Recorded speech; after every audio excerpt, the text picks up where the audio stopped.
So asabiya, I don't know if we've talked about this, but it's a good one. There was during the Islamic Golden Age, a scholar, Ibn Khaldun, traveled from the south of Spain across North Africa, all the way to, let's say, I don't know, Cairo or Baghdad. And he noticed, as he dropped in, because that was a slow travel, like he would travel over months to do this, that every city had kind of the same story, which was this cycle where the city would be in some stage between ascendance and decadence.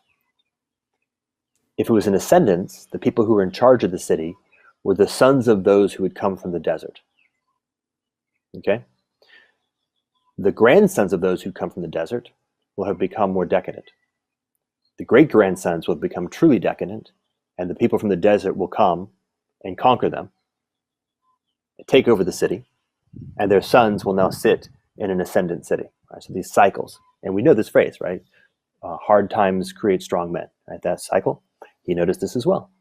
But he looked at it, he's like, why? Why is that happening?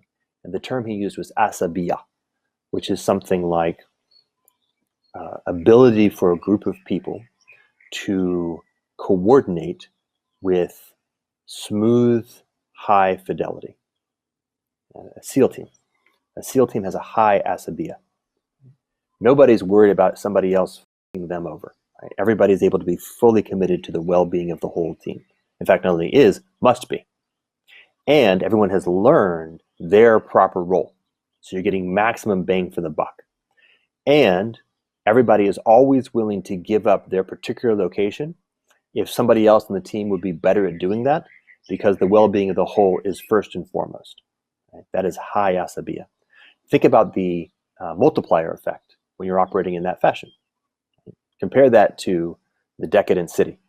In the decadent city with low asabiya, everybody's kind of looking to figure out how to take their piece. Everybody's holding back some portion of what they're really seeing. Everybody's trying to own and control things as opposed to give them up, because the well-being of the whole is no longer the priority. The well-being of me is the priority. And that creates a breakdown of coordination capacity. So if I've got a team that has, let's say, in principle capacity of, let's say, 100, if they have high asabiya, they're getting 100 out of 100. Perfect asabiya is 100 out of 100.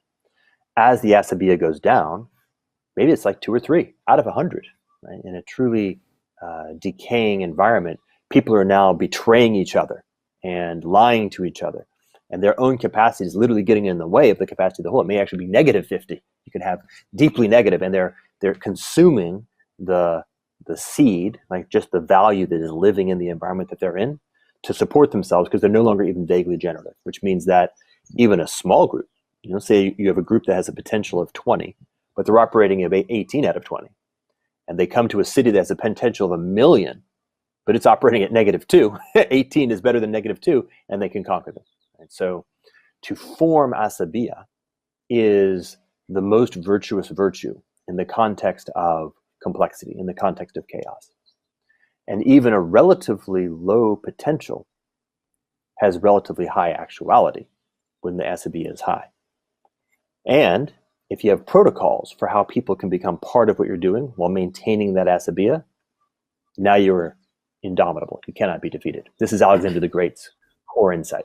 He was able to not just defeat the Persians, but also to bring the power of the Persian Empire into what he was doing while maintaining a relatively high asabiya, which meant that his sphere of power continued to expand.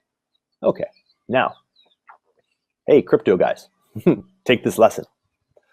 They're just beginning to notice that this is no longer, all right, so let's see, somewhere in 2017, it's no longer a science fair project or a get-rich-quick scheme. It's no longer a scam or a science fair project. Somewhere in 2016, 2017, there was a learning that this is real. It may actually be the future. Many people thought this before, but there was like the basic mass of people who were participating were either kind of just playing or autistically just doing the thing that they couldn't help do, or were more or less playing it as a scam, some variation. I will make my money and I'll go back into USD. Then you had your hodlers, right? And the hodlers were like, almost in many cases just intuitively, like the GameStop guys, kind of like, okay, this thing. I don't know what else happens, but that's true. So I'm just going to hold. Now we've moved into a space where people like Vitalik Buterin are earnestly and intentionally thinking about things like public goods. Shit. We actually have to start thinking about the fact that not too long from now, we are actually going to be holding responsibility for how almost all of the basic functions of how human beings do things in civilization are happening through us. Like, we at least have to start thinking about it for real, earnestly. How do we do stuff like governance? How do we do stuff like education? How do we actually begin to use these new technologies that have now begun the process of rapidly consuming the things that were closest to them? But as that consumption begins to accelerate, as the sphere of coordination has the capacity to maintain its quality of asabiya, because it's built to be the sort of thing that can scale. People can attach themselves to the blockchain self-organizing collective intelligence, right, to use the term that I coined and maybe want to take back because it's a little bit of a mouthful.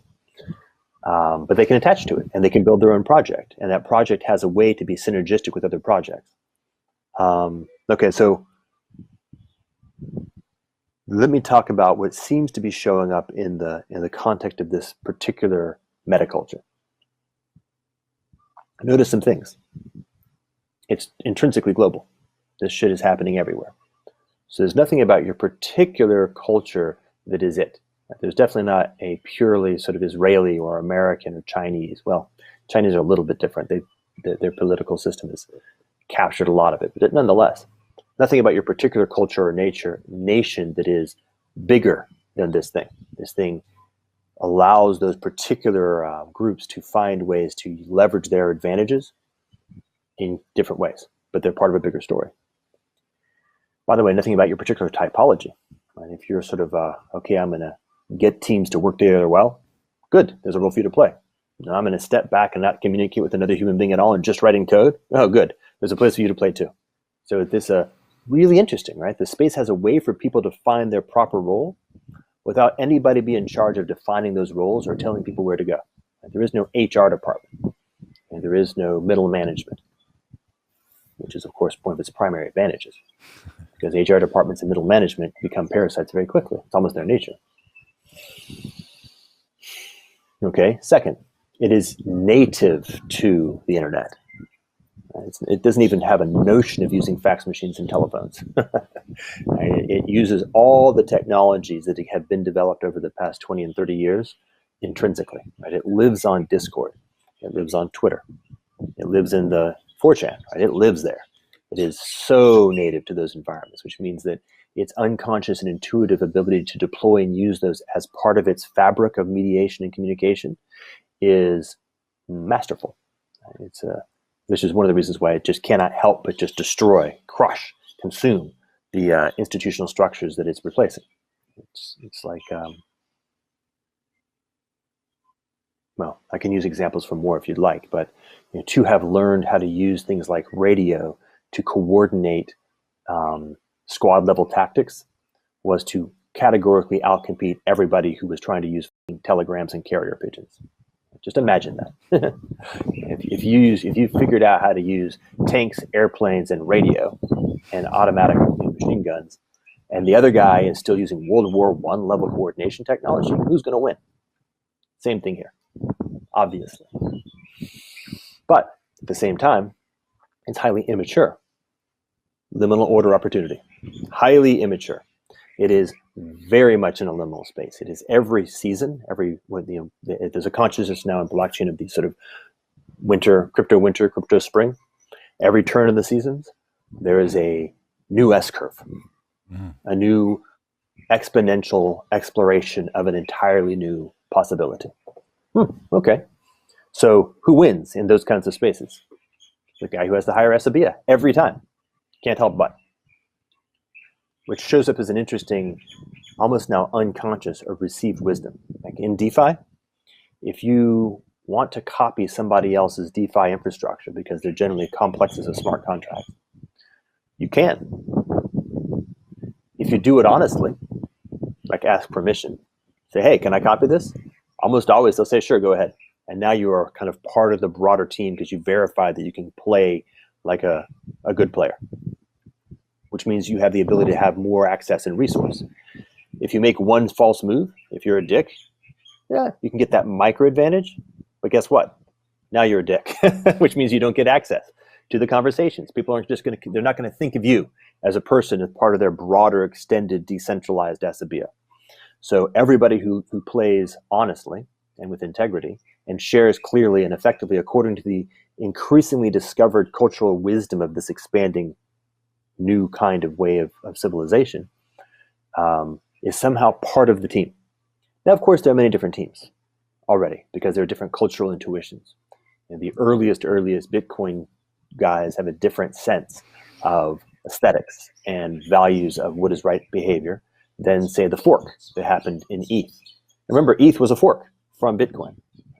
And then, of course, you've had many forks from there. And each one has a little different niche. It is very much an evolutionary metaphor. If you think about it like the way that if you've ever seen like a bacterial colony on a petri dish, and you watch it grow, and you'll see these lines come out, and then they'll spread like alluvial plain in a river. Hold that mental image. That's what's happening. Blockchain is right now engaging in an evolutionary exploration of the possibility space that is available underneath simultaneously the construction of strong novelty using new technologies and the disruption of weak legacy using new technologies. So whether you're eating the, right now, for example, banking, savings, it's pretty ripe, pretty close to being eaten, because the Fed has crushed interest rates. Savings is just it'd be in some sense stupid not to be using DeFi for your savings. You should just, if you currently have, I don't know, $50,000 in a bank account and you're earning, I don't know, 0% interest in your savings account, put it into DAI and then stake those DAI. And you'll be making 12%. It's not zero.